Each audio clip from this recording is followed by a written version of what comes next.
doon tungkol sa fingerprints na minatch nyo sa pagitan ni Guo Huaping at saka Alice Lialgo, proving your bureau proving that they are one and the same person. Alam nyo po, may ilan po na may duda pa sa authenticity ng findings ninyo. Sa interview sa media ng abogado ni Mayor Alice, sabi niya baka kailangan pa daw ng third-party verification. Can you make an official report on your findings, Assistant Director? Unang-unang po sa lahat, mula po sa aming Director ay maraming salamat din po sa ating mga senador at sa itong committee na to, Madam Chair, sa pagtitiwala at sa aming ahensya, Madam Chair. Kasama ko po ngayon dito, Madam Chair, ang ating Chief Dactyloscopy upang maipaliwanag niya po ang kanyang ginawa dito sa pag-examine o pagsusuri sa mga fingerprints ng nila Mayora at ng iba pa pong tao. Nandito po si Dr. Kahanding, ang aming hepe po ng dactyloscopy upang ipaliwanag. Maraming salamat po, Madam Chair. Salamat, Assistant Director. Dr. Kahanding, head ng dactyloscopy unit. Kayo po yung nagsagawa ng scientific examination at matching. Please proceed, sir. To the honorable members of the committee, good morning to everyone. This morning, we will reveal to you the result of your request for comparison and analysis of fingerprints submitted to your end by the Bureau of Investment to be compared to the fingerprint records in our master files. Before I reveal, I would like to tell you that this identification is a unique identification given to us by the Almighty. Ito po ang identification ng tao by means of skin patterns. Sa tao lang po binigay ng Diyos yan. Yan po ang dermatoglyphics. Science deals with the study of skin patterns. Sa 4 branches po niyan, meron po tayong dactyloscopy sa daliri, chiroscopy sa palad, and podoscopy sa talampakan at ang poroscopy po sa sweat pores. Ngayon, dito po ngayon tayo sa dactyloscopy. Dactyloscopy, it is positive identification po, unique identification, infallible means of identification, meaning to say it is incapable of error, absolute perfect identification. And our result is bounded by the 3 dogmatic principles of fingerprints. We have the principle of constancy or the principle of permanency, meaning to say that fingerprints are immutable, perennial, and individual from the beginning of the 3rd month of the embryonic period until decomposition sets in after death. Kaya po, Dr. Kahanding, yung fingerprints nung batang o menor de edad na Guo Huaping dun sa application para sa Special Investors Resident Visa nung kanyang ina ay kaya nyong ikumpara dun sa adult fingerprints nung Alice Lialgo. Opo. Okay po. Kasi hindi po siya magbabago from mula nung pinanganak po tayo hanggang ngayon. Size lang po ang magbabago. Wala pong pagbabago yun. We have also the principle of variation, meaning to say that no 2 prints of different person nor the neighboring fingers of the same person has ever been found to be identical in all respects. Bilyon po ang tao sa mundo, wala po tayong magkatulad na fingerprints, even identical twins, triplets, quadruplets, quintuplets, o kahit ilang pa pong bata ang sabay-sabay pinanganak, wala pa rin pong magkakatulad na fingerprints. Kahit yung isang tao po, sa 10 daliri mo, wala pa rin pong magkakatulad dyan. Kaya yan po ang unique identification natin. And we have also the principle of infallibility, means that man's fingerprint cannot be forged. You can alter your signature, your handwriting, you can forge your handwriting, but you cannot forge your fingerprints. Katunayan po, ang China po ang isa sa pioneer ng fingerprint identification, yung kay ano po, Emperor Tenzin of China 246 BC, siya po ang nag-introduce ng fingerprint. Ginagamit po yan in signing of contracts, documents, signature. Yan po ang best signature na hindi mapo-forge. Kaya po sa findings namin, we are 100% sure na tama po at tinatanggap po ang findings ng NBI ever since sa lahat po ng court dito po. Okay, I will present to you first. Ma'am, So sabi niyo, Doctor, ever since tinatanggap ang findings ng NBI Opo. sa lahat ng korte na hindi humihingi ng third party independent investigation yung mga korteng Opo. iyon. Salamat po. Please proceed. Ma'am, ito po yung sinubmit nyo sa amin na galing sa Bureau of Investment. Galing po sa Bureau of Investment. Ito po yung galing na sinubmit nyo po sa amin. Board of Investments po? Opo. Ano po? Kinumpare po namin sa mga fingerprints ni Alice Leal Guo, Sheila Leal Guo, and Wesley Leal Guo. In comparison and analysis of questioned and standard fingerprints, one print is enough to identify a person.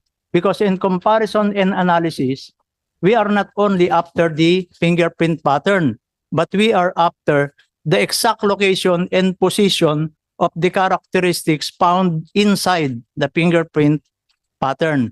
Yun, kung nakikita niyo po yung mga numbers na yan na clockwise, yan po yung mga characteristics. Kung tatanungin niyo po, how many identical characteristics are required in order to conclude that a question and standard fingerprints belong to one and the same person? Dito po sa Pilipinas, ang ginagamit po natin, 10 identical Ridge characteristics. Ang sinusundan po natin, yung People versus Marciano Medina, the first case in the Philippines wherein fingerprint was used as evidence and accepted in court. Apo. Ito po ang Kailan po yung photograph. kasong iyon, Doctor? Po, Kailan po yung kasong iyon ng Mariano 1932 Medina? po. So almost 100 years ago. Opo. Salamat Nasa po. Philippine reports po siya. Ito po ang enlarged photograph ng fingerprint ni Wesley Go. Ni Wesley po, Wesley Leal Go. Kinumpare po natin, ito po yung galing sa Board of Investment na pinadala niyo po sa opisina namin.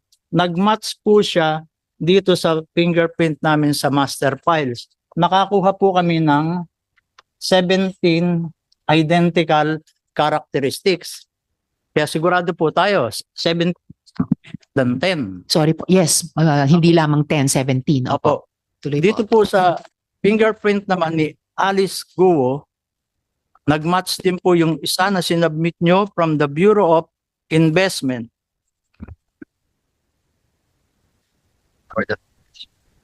Ito po, yung sinubmit nyo po from Bureau of Investment.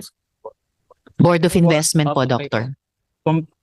At ito po yung kay Alice Leal Guo na sa amin pong master files. Nakakuha po kami ng 11 points. Doon naman po sa pagtatanong nyo para ma-confirm po natin ang kanyang identity, meron po kaming enlarged photograph ng fingerprint ni Alice Guo na compare po namin doon sa fingerprint na alien fingerprint card na March 28, 2006. Na-compare po namin. Nakakuha po kami ng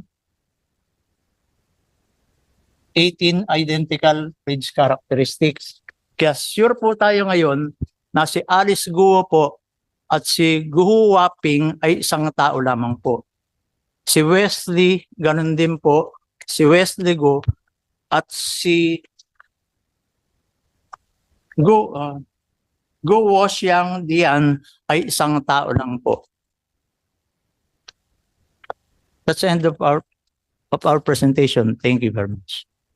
Maraming salamat po, Dr. Kahanding. So, hindi lamang pala yung totoong identity ni Alice Leal Guo ay napatunayan ninyo na pareho siya kay Guo Huaping, pati po yung identity ni Wesley Opo. Liao Guo, na siya yung totoong, yung Chinese Opo. name niya. And both by more than the 10 required characteristics, kundi by 18 kay Mayor Alice Guo at by 11 po ba or 17? 11 po. 11 kay Wesley Liao Guo. So siguro may mahahanap pa bang May mahahanap pa bang third party verification na magdi-dislodge dun sa findings nyo? Kung meron po kayong isasubmit pa, pwede po namin examinin anytime. Sige po, magtatanong ang komite kay Emperor kung Opo. meron pa silang mas Opo. matibay Kay pa Emperor kaysa sa Tenzin findings po nyo. of China.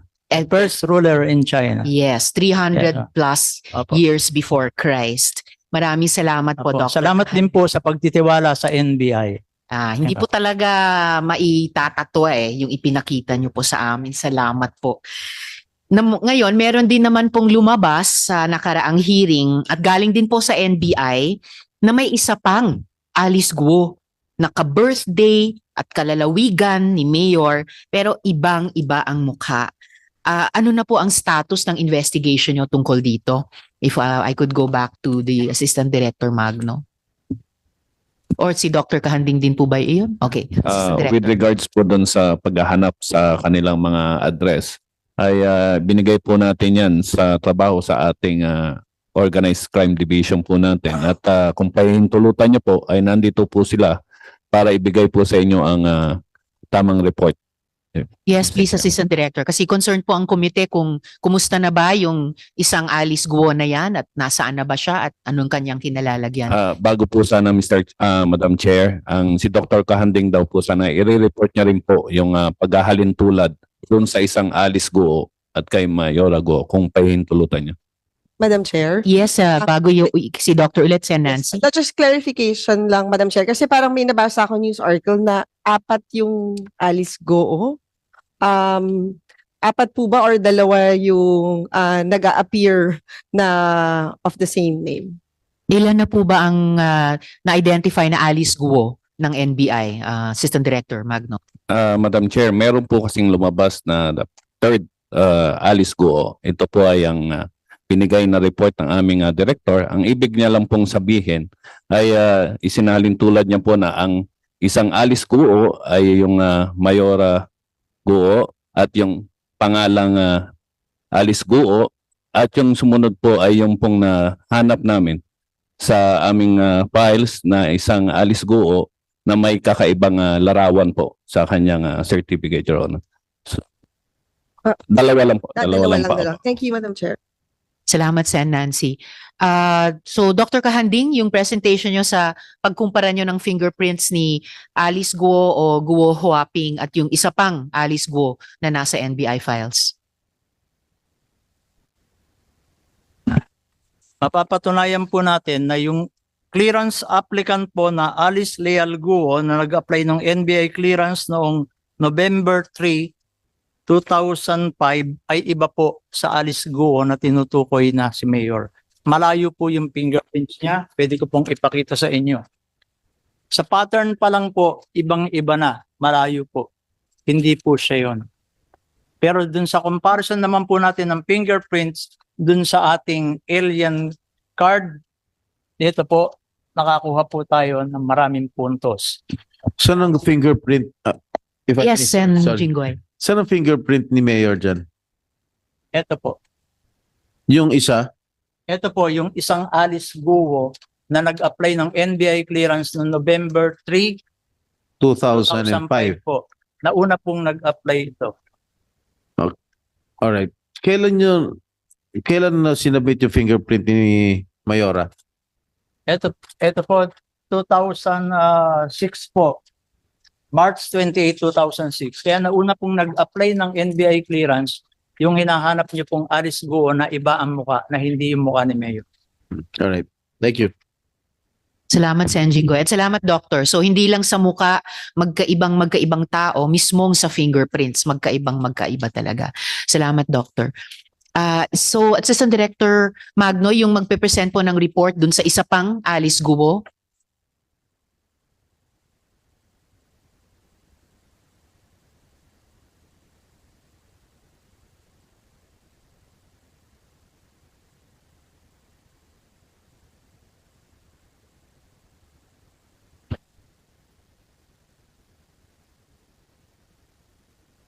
Good morning, Madam Chair. I'm Special Investigator Edgardo Cada. Our team was dispatched on the 26th of May to verify the Alice Goo na nag-apply po ng NBI clearance. And then based on the open source, the only Kalanchawa Street appearing on the internet is located in Project 4. Instead, since the clearance did not indicate whether it the barangay, we immediately proceeded to Project 4, Madam. And we found out that the actual resident of 138 Kalanchawa Street is our spouses Perry and Josefina Publico. And they claim that they lived there for about 60 years. 60 years po. Yes po. So way before yung 2005 They are application date. resident of that place for about 60 years. And they never met Alice Leal Goo. So hindi po nila naging kunyari boarder or renter Never, ang madam. isang Alice Guo noong 2005. Yes, Your Honor. So ano po ba yung Alice Diago? Siya po ba ay one size fits all na pangalan na pwede na lang applyan ng clearance? So after our verification of Project 4, Madam, we proceeded to Barangay Toro in Project 8 to verify whether Kalanchaw Street is also may be found at the Project 8. But we were able to talk to the Barangay Secretary of Barangay Toro that he claimed that the clustering of street are named after mountains and planets. So wala pong Kalanchaw.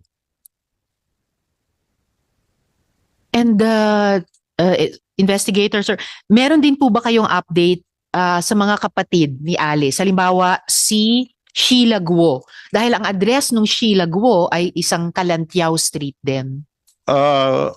Nag-try din po kami, Madam, pero based on the certification issued by the several barangay chairmans, ma'am, barangay chairman of Baisa, this is also on Project 8, barangay chairman of Barangay Toro, and barangay chairman of Sangangdaan, there appears no Alice Goo, Wesley Go, Amelito Go, and Amelia Leal, ma'am.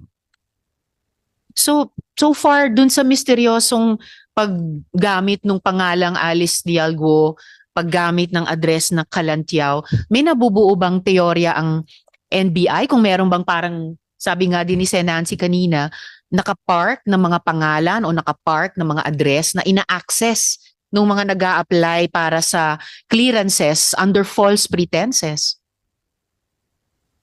So that the applicant secured NBI clearance to mislead anybody, ma'am. Madam Chair, if I may. Yes, Enjingoy. Mr. Kawada, bago mag-apply yung isang tao ng NBI clearance, ano hinihingi ninyo? Either they will submit two identification card and birth certificate. Wala kayong hiningi ni barangay certificate na nakatira siya doon sa... Any Particular government na barangay? issued ID, sir. Ah? Government issued ID. Okay, Your Honor. base sa mga sinasabi mo, tila mo kang wala na yata tayong pag-asa na makita yung isang Alice Leal Goo. We are Tama. still doing our best, sir, to locate these personalities. So kung hindi ba kayo humingi ng tulong sa iba't ibang halimbawa yung ating Philippine National Police, hindi ba kayo humingi ng assistance para tulungan kayo? We seek assistance from other agencies, sir, like LTO. So and, do you think mahanap nyo itong isang Alice Goo? Yes, sir. Do you think so? Yes, sir. Can you give us a timetable? No. There are also other teams locating these personalities, sir. Like So you can give an assurance before this committee that you can find her, you can locate her. The other Alice Go. Assistant Director Magno. Mr. Chair. Madam Chair. Po, sinusubukan po nating hanapin hanggang ngayon ang itong mga tauhan po na to, no?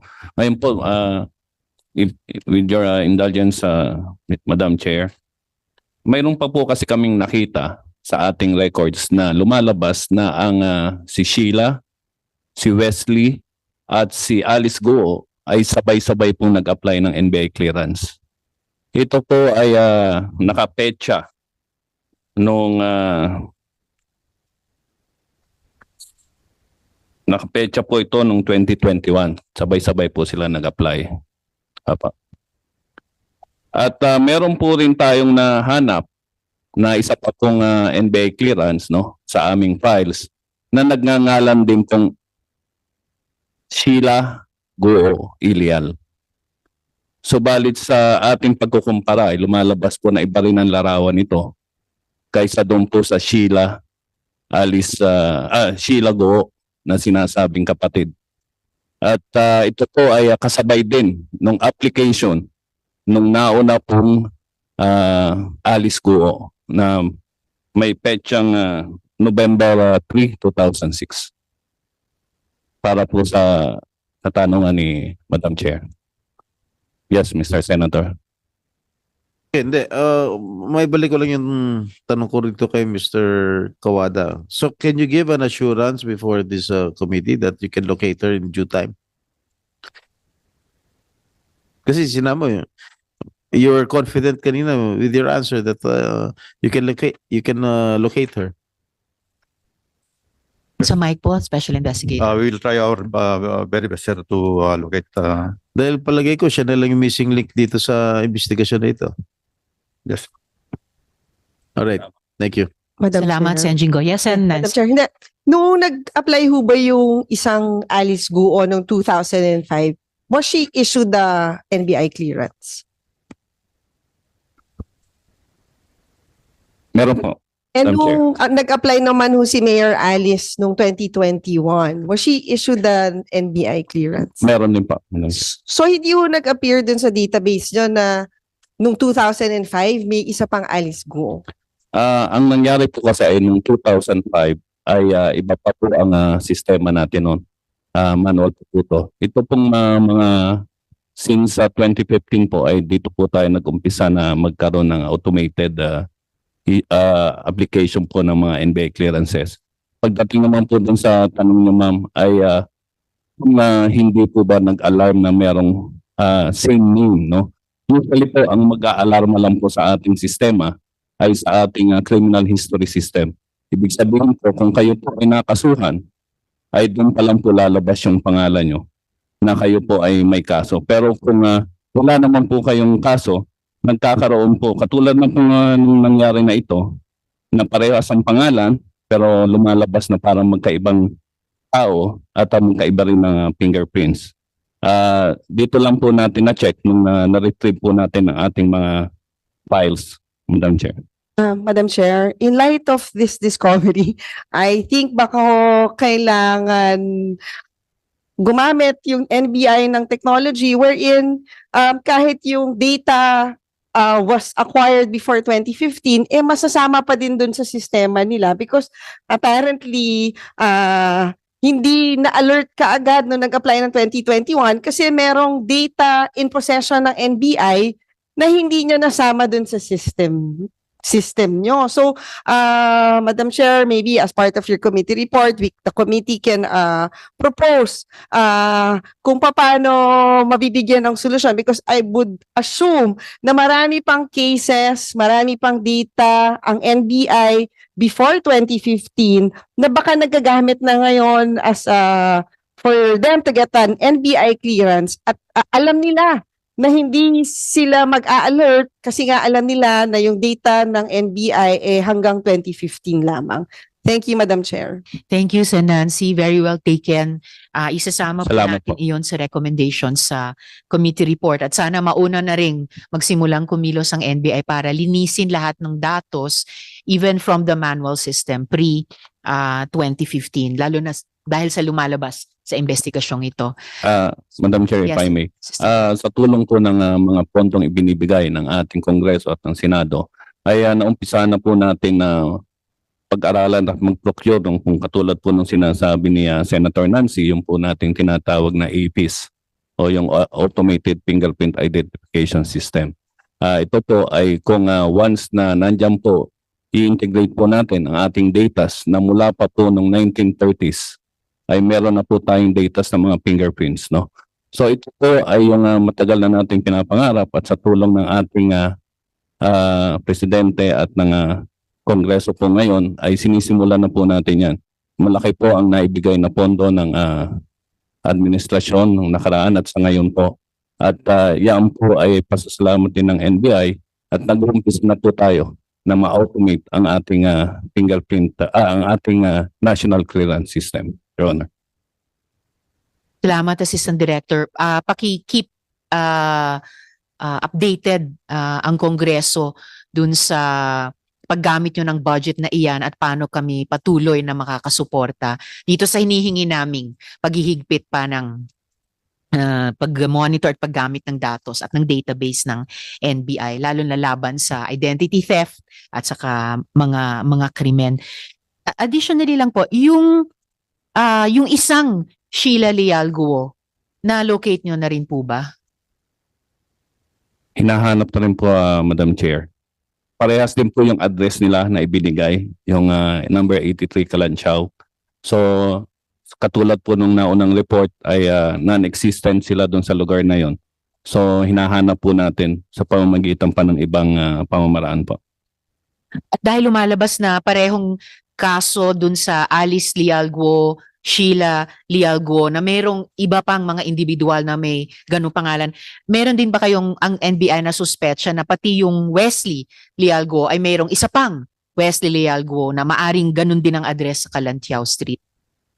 Sa kanila pong application, yung bago po, no, Bamban na po yung pero chinecheck po namin ngayon yung database. So far po kasi yung Sheila pa lang po yung nakuha namin. Yung Wesley po, hinahanap pa po namin. Salamat. The committee would appreciate, Assistant Director, yung update dyan. At siguro, kasi kung pati yung Wesley Leal Guo ay merong isa pang Wesley Leal Guo, so parang yung identity theft, hindi lang talaga solong enterprise, baka clustered, no? Group na identity theft. So may dagdag na implikasyon pa rin yun sa atin.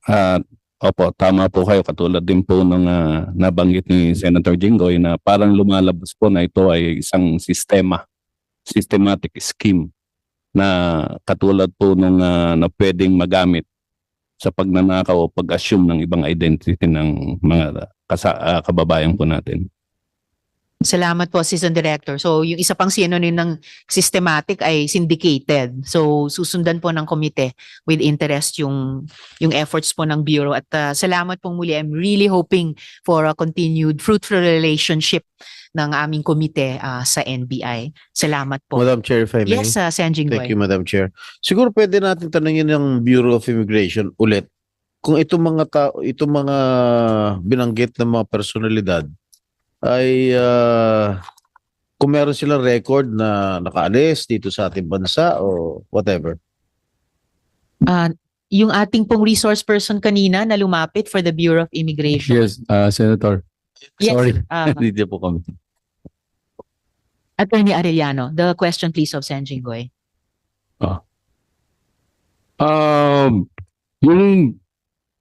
Yung mga iba pong mga na-mention so far, wala po kaming mga i-double po check po namin yung mga records. Pero as of today, when we check, wala po silang mga derogatory records, especially do sa yung family nung si Go Wapping. So i-check pa po namin. Then, lahat yung mga Mr. Manawag ba yan? Manawag?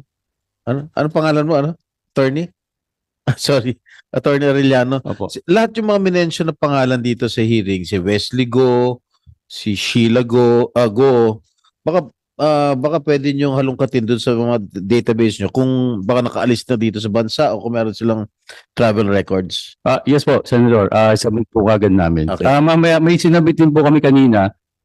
Nandun na po yung ibang mga pangalan tsaka yung mga travel records nung pamilya ni Go Waping po. So, dadagdagan na lang po namin. Okay, salamat. Salamat, Sen. Jinggoy. Actually, just to remind us, nung nakaraang hearing po, yung resource person ng BI, sinabi po sa amin na as of your records on that day, nakaalabas na ng bansa yung mga magulang ni Alice Dialgo, yung kanyang ama at si Wen Yilin. So ang na-ascertain lang in the last hearing was sina Mayor Alice Go at yung kanyang mga kapatid ay nandirito pa. So paki-update na lamang po ang komite kung yung silang magkakapatid kasama si Mayor Alice Go ay nandito pa sa Pilipinas as tinatanong ni Senate President Pro Tempore. Yes po, Senator.